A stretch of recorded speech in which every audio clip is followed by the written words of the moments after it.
Although the moon is familiar to everyone on the planet, there's still a lot we don't know about it. NASA is kicking off the new year by getting twin spacecraft into lunar orbit this weekend. GRAIL, which stands for Gravity Recovery and Interior Laboratory, is a set of two orbiters that launched on September 10th.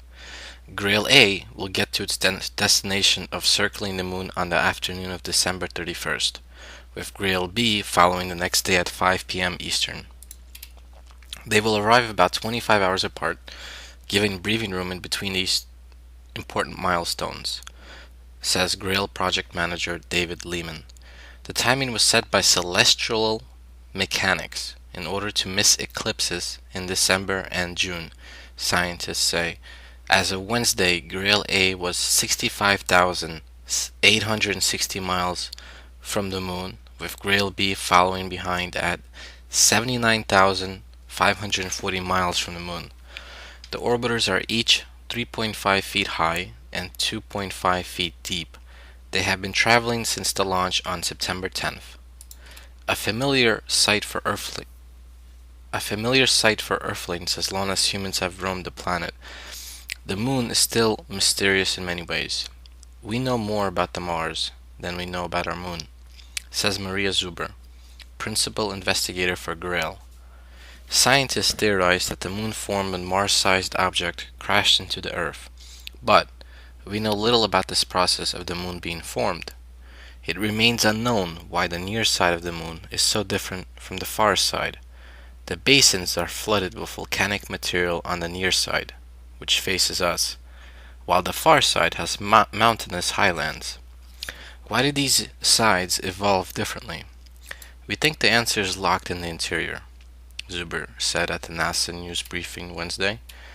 A study published in the Journal of Nature over the summer suggested that there may have been a second moon moving at about the same speed as our moon, and in the same orbit. The second moon bumped into the original moon, the theory goes, and caused the formation of a mountain instead of a crater. This model predicts the whole exterior of the moon was once molten and cooled from the outside in such a way that when the second moon hit our moon, it pushed all of that molten material to the near side. GRAIL can help test this hypothesis. The spacecraft are designed to help scientists explore the interior of the moon indirectly by measuring the pull of gravity as they fly over the surface. With data about these changes in gravity and topography, scientists will be able to construct a map of what's inside our celestial neighbor. Scientists wanted the spacecraft to be as small as possible so they could launch in one rocket, but they weren't sure if their orbiters would make it through the eclipses that happen at the moon every 6 months, since their technology depends on lithium-ion batteries and solar panels. A lunar eclipse occurred in early December, and the next one is in June. Based on the current performance, scientists think GRAIL can continue through the June eclipse. Should one of these orbiters completely fail, scientists could not get the high precision they would get from the two spacecraft. The mission depends on having both, Zuber said. If the lunar orbit insertion doesn't happen for one of the spacecraft, there would be another opportunity to try again in late April.